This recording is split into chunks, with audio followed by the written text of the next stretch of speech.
शिबवान मालिकेच्या आजच्या भागामध्ये आपल्याला खूपच इंटरेस्टिंग असा एपिसोड पाहायला मिळणार आहे बरं का प्रेक्षकांनो. कारण सरकार आता फोनवर बोलत असते तिच्या माणसासोबत आणि त्यानंतर ते बोलणं सखीने ऐकलेलं असतं. इकडे आता किरण आणि त्याचबरोबर जान्हवीला सुद्धा तिने किडनॅप करून ठेवलेलं असतं आणि त्याचा फायदा आता तिला होणार असतो. आता किरण इकडे कबीरच्या विरोधात जाऊन काही स्टेटमेंट देईल का हे पाहणं फार इंटरेस्टिंग आहे. त्यामुळे हा व्हिडिओ शेवटपर्यंत नक्कीच पहा.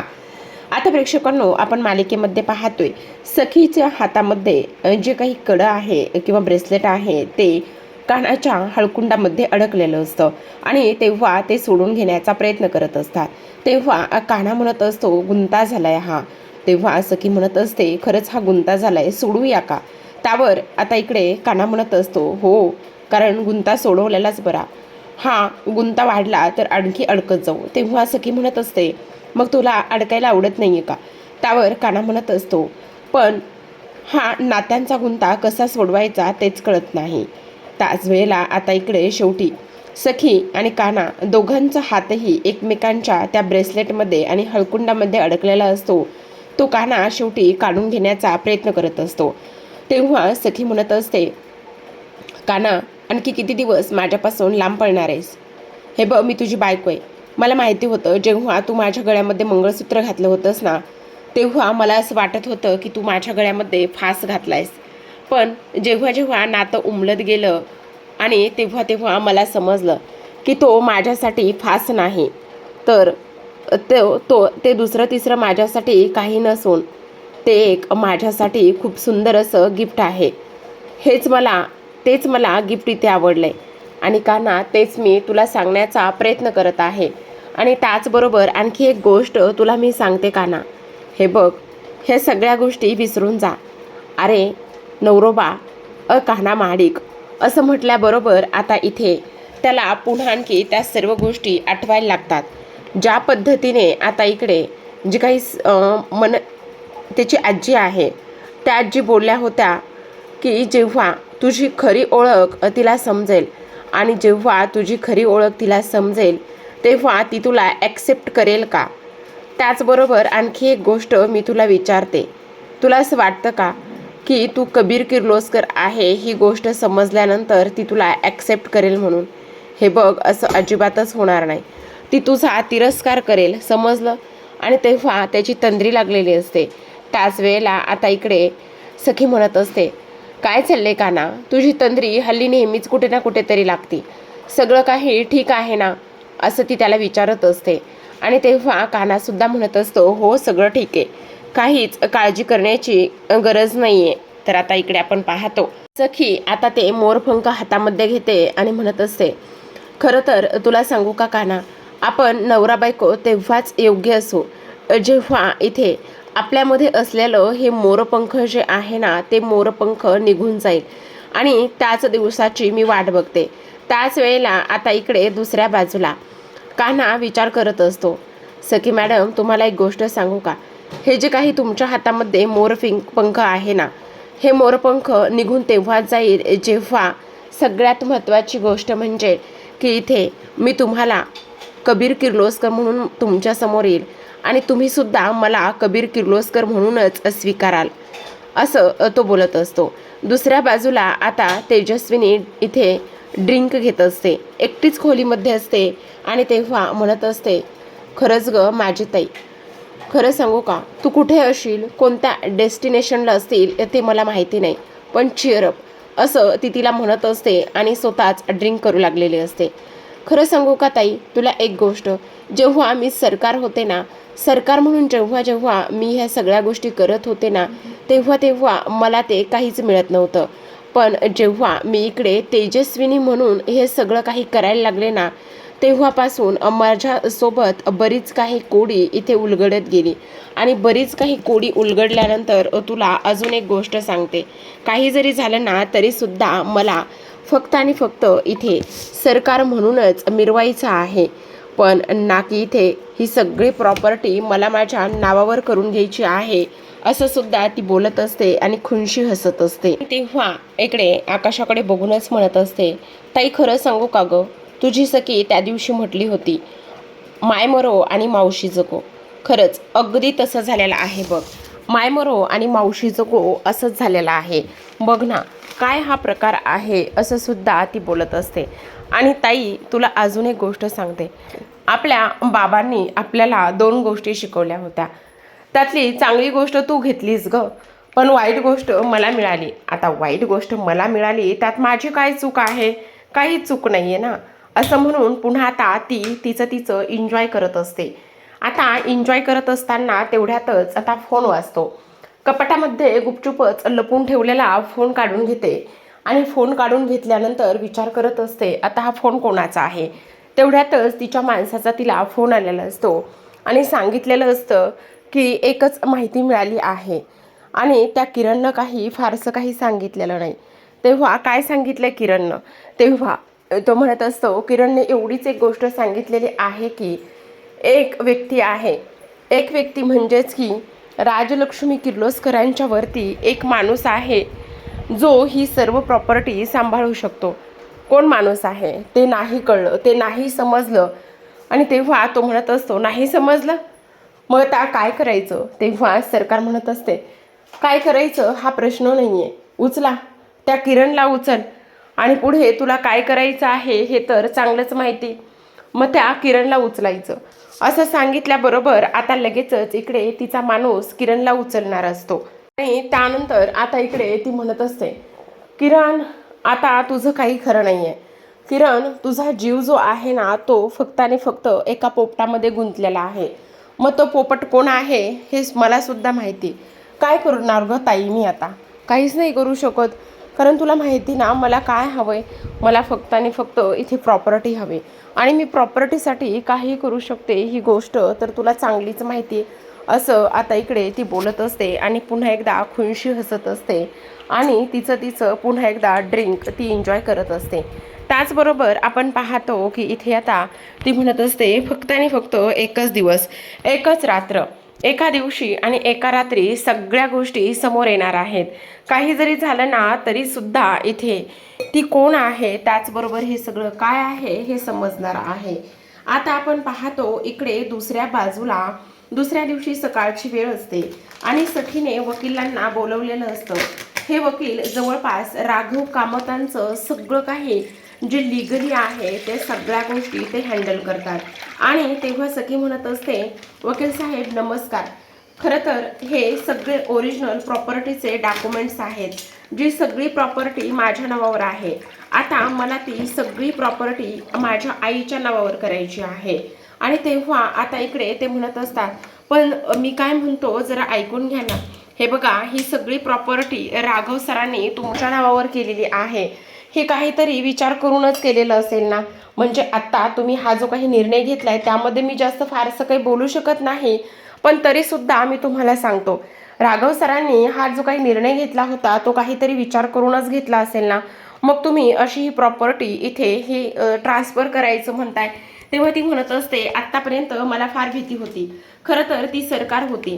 पण वकील साहेब आत्ता मला समजलंय की ही माझी आई आहे आणि मला माझ्या आईच्या ही नावावर सगळी प्रॉपर्टी करायची आहे.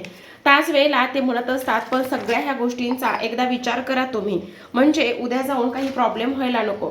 तेव्हा मुद्दामच आता इकडे सखीची आई म्हणजे सरकार म्हणत असते तेच तर मी तुम्हाला बोलण्याचा सांगण्याचा तिला प्रयत्न करते की बाई मला आत्ताच ही प्रॉपर्टी वगैरे हे असलं काही नको. पण बघा ना वकील साहेब आता तुम्ही समजवा तिला. मी तर सांगून सांगून थकले की बाई मला काही नको ही प्रॉपर्टी वगैरे आणि ह्या वयामध्ये मला थोडी ना प्रॉपर्टी वगैरे सांभाळता येणार आहे सांगा बरं तुम्ही, असं ती म्हणत असते. त्याच वेळेला वकील म्हणत असतात तेच मी त्यांना सांगण्याचा प्रयत्न करतोय की हे बघा तुम्ही ह्या सगळ्या गोष्टींचा एकदा विचार करा. हे असलं काही करू नका म्हणून. आणि तेव्हा ते इथे सरकार मनामध्येच म्हणत असते खरं तर हे सगळं काही जे मी आत्ता करते बोलते त्या सगळ्या गोष्टी उलट माझ्याच वाईटावर पडायला नकोत. माझं अति चांगलं वागणं हे मलाच धोक्याचं व्हायला नको. आणि म्हणत असते हे बस सखीबाई मी काय सांगते ते एकदा नीट ऐक. उगाचच नाही त्या गोष्टी करू नकोस आणि उगाचच ही जी काही प्रॉपर्टी आहे ना ती प्रॉपर्टी इथे तू माझ्या नावावर करण्याचा हा जो काही तू विचार इथे करतेस ना तो विचारसुद्धा तू इथे करू नयेस असं मला वाटतं, असं आता इथे ती बोलत असते. आता हे सगळं काही बोलल्यानंतर आपण पाहतो की इकडे लगेचच जे काही वकील आहे ते म्हणत असतात, तेच तर मी तुम्हाला सांगण्याचा प्रयत्न करतो. आणि तेव्हा सखी म्हणत असते, तेच तर मी तुम्हाला सुद्धा बोलते, तुम्ही पेपर रेडी करा. त्याच वेळेला वकील म्हणत असतात, ठीक आहे, आता जर तुम्ही एवढा मोठा निर्णय घेतलाच असेल तर त्यामध्ये मी फारसं काही बोलणार नाही. तेवढ्यातच कान्हा त्याच्या खोलीमधून बाहेर येत असतो आणि फोनवर किरणशी बोलत बोलतच खाली येतो. आता खाली आल्यानंतर समोर वकील असतात आणि वकील असल्यानंतर इकडे कान्हा म्हणत असतो, बरं आपल्या नेहमीच्या ठिकाणी मला येऊन भेट, अर्जंटमध्ये बोलायचं आहे. आणि तेव्हा आता तो फोन ठेवतो. तर इकडे फोन ठेवल्यानंतर लगेचच सरकारची माणसं आता इकडे जो किरण आहे त्याला उचलतात. आणि तेव्हा आता हे पेपर आणि त्याचबरोबर हे सगळं काही प्रॉपर्टीचं सगळं काही पाहिल्यानंतर आपण पाहतो की सखी म्हणत असते, कान्हा बघितलंस का, ही सगळी प्रॉपर्टी मी आता माझ्या आईच्या नावावर करत आहे. त्याचेच हे सगळे पेपर्स मी बनवून घेतलेत आणि वकिलांना सांगितलंय पुढची प्रोसेस करायला. तेव्हा कान्हा म्हणत असतो, अरे वा, मग तर हे उत्तमच आहे, चांगली गोष्ट आहे, आनंदाची गोष्ट आहे, असं सुद्धा आता इकडे तो बोलत असतो. त्याच वेळेला आपण पाहतो की इकडे आता जी नवीन मेड आलेली आहे वेदू, ती आलेली असते आणि म्हणत असते, चला चला चला पटकन, सर्वांसाठी गरमागरम मेंदूवडे बनवलेले आहेत, तुम्ही चला पटकन. आणि एकदा नाही तर 3-3 वेळा तेलातून फ्राय करून काढलेले आहेत. आणि तेव्हा सर्वजण म्हणत असतात की ठीक आहे, आता नाश्ता करून घेऊयात. त्याच वेळेला आपण पाहतो की सरकार म्हणत असते, ऐक ना वेदू, माझ्यासाठी इथे फ्रूट्स कट करून देशील का. तेव्हा ती म्हणत असते, अगदी अगदी अक्षरशः फास्टामध्ये मी तुमच्यासाठी फ्रूट्स कट करून देते. आणि तेव्हा आता कान्हा म्हणत असतो, सखे मॅडम ऐका ना, मला जरा किरणकडे काम आहे, मी पटकन जातो आणि किरणला भेटून येतो. आता लगेचच तो निघून जातो. सखी म्हणत असते, हो. तर इकडे सरकार म्हणत असते, जा जा जा, तुझ्या जिवलग मित्राला जिकडे भेटायला जायचंय तिकडे तू भेट जाऊन, पण तुझा जिवलग मित्र तुला भेटेल तेव्हा खरं ना. तुझा जिवलग मित्र तिथे नाहीच आहे मुळात. मग आता तुझा जिवलग मित्र तिथे नाहीच आहे तर तू नेमका भेटणार आहेस कोणाला, असं सुद्धा आता इकडे ती बोलत असते. त्याचबरोबर आपण पाहतो इकडे आता दुसऱ्या बाजूला किरणला किडनॅप केलेलं असतं आणि किरणला किडनॅप केल्यानंतर आपण पाहतो की आता लगेचच इथे जो काही किरण आहे तो किरण इथे घाबरत नसतो. पण समोर सरकारचा माणूस आल्याबरोबर तो म्हणत असतो, खरं खरं सांग, राजलक्ष्मी किर्लोस्करांची प्रॉपर्टी सांभाळणारा माणूस कोण आहे, बोल पटकन, जे काही आहे ते खरं खरं सांग, असं तो म्हणत असतो. आणि त्याच वेळेला हे सगळं काही बोलत असताना आता किरण म्हणत असतो, अच्छा, म्हणजे तुम्हाला हे सगळं जाणून घ्यायचं आहे. आणि तेव्हा तरीच मी म्हटलं की तुम्ही मला का बरं किडनॅप केलेला आहे. आणि तेव्हा तो म्हणत असतो, हे बघ बाळा, गुपचूप सांग, स्वतःचा जीव जर वाचवायचा असेल ना तर सांग आणि रिकामा हो. तेव्हा किरण म्हणत असतो, सांगणार नाही, जा, जे काही करायचं आहे ना ते कर, समजलं तुला, जीव जरी गेला ना तरी सुद्धा सांगत नसतो, जा, तुला जे करायचं आहे ना ते कर, असं स्पष्टपणे त्याने सांगितलेलं असतं. तो म्हणत असतो, आता तर मला कळतंय की हे जे काही आहे ना ते एवढ्या सहजासहजी आणि एवढ्या ह्याच्यामधलं हे प्रकरण नाही, ही गोष्ट तर माझ्या बरोबर लक्षात आलेली आहे, असं सुद्धा आता इकडे तो बोलत असतो. त्याच वेळेला आपण पाहतो की इकडे आता तो म्हणत असतो, हे बघ, मला माहिती आहे तुझ्याकडून कसं आणि कशा पद्धतीने सगळं काही काढून घ्यायचं आणि कसं वधवून घ्यायचं ते तू सांगणार नाहीस असं तुला वाटतंय का, पण मला माहिती ना कसं वधवून घ्यायचं ते, आणि मी तुझ्याकडून ते सगळं काही वधवून घेतल्याशिवाय राहणार नाही आहे. आणि तेव्हा सिट्टी वाजवतो. आता सिट्टी वाजवल्याबरोबर आपण पाहतो की जान्हवीला ती लोक तिथे घेऊन आलेले असतात. जान्हवीला समोर पाहिल्यानंतर किरणच्या पायाखालची जमीनच सरकते आणि तेव्हा जान्हवीच्या इथे चेहऱ्यावरची जी काही पट्टी आहे ती पट्टी ती लोक काढून टाकतात. आणि पट्टी काढून टाकल्याबरोबर आता इकडे जान्हवी समोर त्याला पाहते आणि समोर त्याला पाहिल्यानंतर लगेचच आता जान्हवी म्हणत असते, किरण, हे जे काही विचारतायत ना ते सांगून टाक ना बाबा, प्लीज सांगून टाक ना, मला मरायचं नाही आहे किरण, असं ती म्हणत असते. आणि हे सगळं काही बोलल्यानंतर आता तो म्हणत असतो, हे बघ जान्हवी, काळजी करू नकोस, मी आहे, तुला काहीही होऊ देणार नाही. तेव्हा तो म्हणत असतो, काय मग कसा वाटला ट्रेलर, अरे हा फक्त ट्रेलर आहे, पिक्चर तर अजून बाकी आहे, तुला काय वाटलं, तू मला सांगणार नाही आहेस. हे बघ, गुपचूप सगळं काही जे आहे ना ते सांगायचं आणि जे विचारतोय ना ते सांगायचं, असं सुद्धा आता इकडे तो बोलत असतो. आता हे सगळं काही बोलल्यानंतर पुन्हा एकदा जान्हवी म्हणत असते, किरण ऐक ना, मी काय म्हणते ते एकदा नीट ऐक. जे काही सांगायचं आहे ना त्यांना, जे काही माहिती पाहिजे ना ती प्लीज लवकरात लवकर सांगून ठेव ना. तेव्हा किरण म्हणत असतो, जान्हवी तू काळजी करू नकोस, मी आहे. आणि तेवढ्यातच पुन्हा इकडे सरकारचा माणूस एक शिट्टी वाजवतो आणि सरकारचा माणूस पुन्हा एक शिट्टी वाजवल्यानंतर आता लगेचच एक जी ड्रिल मशीन आहे ना ती ड्रिल मशीन त्याच्या हातामध्ये असते आणि ती चालू करूनच त्याने आणलेली असते. आता ही ड्रिल मशीन आणल्यानंतर किरणला थोडंसं भीती वाटत असते. तो विचार करत असतो काय करावं कळत नाही, पण हे सरळ सरळ चुकीचं आहे, हे मी नाही सांगू शकत अशा पद्धतीने असं सुद्धा तो आता इकडे बोलायला लागतो. सोबतच आता ड्रिल मशीन हातामध्ये असते आणि तेव्हा आता इकडे लगेचच जो काही सरकारचा माणूस आहे तो ती ड्रिल मशीन इथे कान्हाच्या जवळ घेऊन जातो. किरणच्या जवळ घेऊन जातो आणि तेव्हा किरण आता त्याच्या नजरेत नजर घालूनच बघत असतो, त्याला तो घाबरत नसतो. आणि तेव्हा तरीसुद्धा तो म्हणत असतो, सांगणार आहेस की नाही, तुला मी काहीतरी विचारतोय, गुपचूप सांग, सगळं काही सांगून टाक. आणि तेव्हा आता इकडे तो न सांगतो, त्यामुळे आता लगेचच तो इकडे जान्हवीकडे ती ड्रिल मशीन घेऊन जातो. आणि जान्हवीकडे ड्रिल मशीन घेऊन गेल्यानंतर जान्हवी खूप घाबरलेली असते आणि म्हणत असते, मला वाचव, मला वाचव, मला वाचव, असं ती म्हणत असते. इकडे आता कान्हा किरणची वाट बघत त्या चहाच्या टपरीवर थांबलेला असतो आणि विचार करत असतो, हा पण ना कुठे राहिला, याला ताबडतोब भेटायला यायला सांगितलं होतं आणि आता तर फोनसुद्धा बंद आहे, असं म्हणून एक चहा झालेला असतो आणि पैसे द्यायला पुढे जातो. तेवढ्यातच तिथे एक मुलगा असतो जो की कानाचं खिशातलं पॉकेट काढून घेत असतो आणि कानाचं पॉकेट काढून घेतल्याबरोबर लगेचच काना त्याचा हात पकडतो आणि म्हणत असतो, एक मिनिट, काय करतोयस, तुझी हिंमत कशी झाली हे सगळं काही करण्याची, समजतोस कोण, हे हात मेहनत करायला आहेत, मेहनतीने पैसे कमवायला आहेत आणि तू अशा पद्धतीने चोऱ्या करतोयस. त्यावर तो मुलगा म्हणत असतो, काय करणार साहेब, अहो एवढ्या मोठ्या मोठ्या डिग्र्या पडलेल्या आहेत, कोणीही काम देत नाही, कोणीही नोकरी देत नाही, मग शेवटी काय करणार, हेच करावं लागणार ना. आणि तेव्हा तो म्हणत असतो, आत्ताच्या आत्ता पाकिट दे. आता ते पाकिट घेतो आणि तेवढ्यातच त्याच्या खिशातून आणखी काही पॉकेट्स खाली पडतात, ज्यामध्ये ते पॉकेट असतं भरत भालेरावचं. आणि तेव्हा त्याला ते पॉकेट पाहिल्यानंतर तो म्हणत असतो, हे जे काही पॉकेट आहे ना ते कुठून घेतलंस. तेव्हा तो म्हणत असतो, इथे काय ते गिरगाव फिल्म सिटीच्या तिथनं घेतलेलं आहे, असं म्हटल्याबरोबर तो म्हणत असतो, काय, हो तिथनं घेतलेलं आहे, नक्की ना, हो नक्की, मग हे सगळे पॉकेट्स रिटर्न ज्याचे ज्याचे आहेत ना त्याला देऊन टाकायचे आणि उद्या किर्लोस्कर एम्पायरमध्ये जाऊन तुझा इंटरव्ह्यू द्यायचा, तिथे तुला काम मिळेल, समजलं. असं म्हणून आता लगेचच इथे जो काही काना आहे त्याने त्याच्याकडून ते पॉकेट घेतलेलं असतं आणि त्यानंतर काही जरी झालं ना तरी आता मला ह्याला शोधायचं आहे असं तो म्हणत असतो.